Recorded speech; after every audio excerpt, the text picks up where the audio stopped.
អង្គព្រះទ្រង់ញៀនមានតិចជាសម្ដែងប្រាប់ព្រះអានន្ទថារទេះដែលចាស់បរទៅណាទៅបានដោយសារអមឫស្សីតថាគតចាស់ក្រមគ្រាហើយ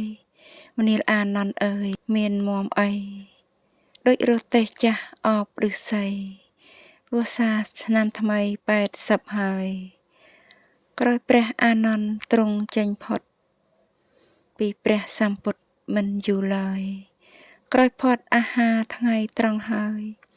មាមិនកន្តើយគាល់សាស្តាឆ្នាំសាញ់ខែមិញថ្ងៃអាទិត្យពេញបូរមីពិតថ្ងៃនោះណាព្រះអង្គទ្រង់ដាក់អាយុសង្ខារចំពោះមុខមាគ្រានោះឯងនៅបាវាលតាចេតដី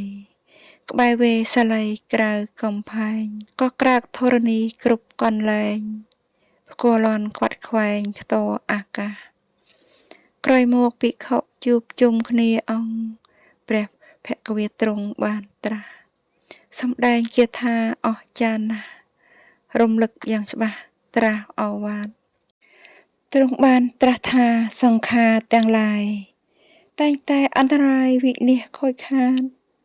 ចូលអ្នកទាំងឡាយកុំបីប្រមាទប្រឹងប្រែងសង្វាតឲ្យសម្រេចការភេកដែលស្មូនឆ្នាំងដាំដុះដោយដីតូចក្ដីធំក្ដីឆាវឆ្អិនយ៉ាងណា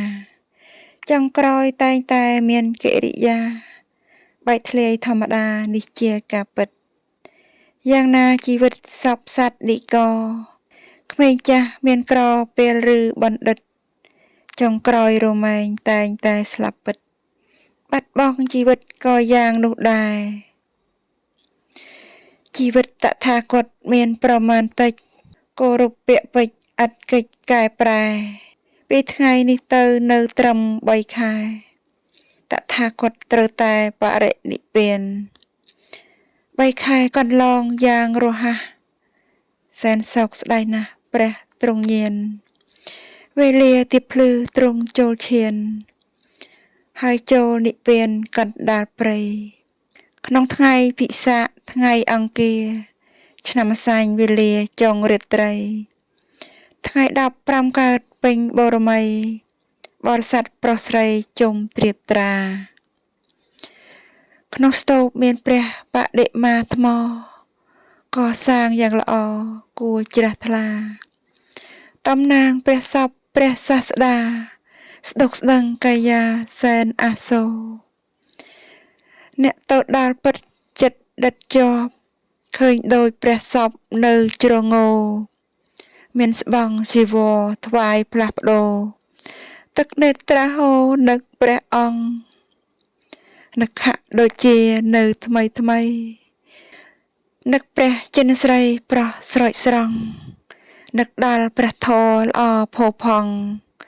នឹកដល់ព្រះសង្ឃអង្គសាវកចាប់តាំងពីថ្ងៃនេះទៅសូមដើរតាមផ្លូវព្រះអរិយៈក្រោមលុបព្រះធម៌ដ៏ត្រជាក់ផុតពីអន្ទាក់នៃពួកមេសូមឲ្យលោកអ្នកបានសូត្រស្ដាប់ប្រវត្តិសាស្ត្រព្រះភគវាបានសុខចម្រើនគ្រប់គ្នាកុំបីឃ្លាតឃ្លាគ្រាណាឡើយ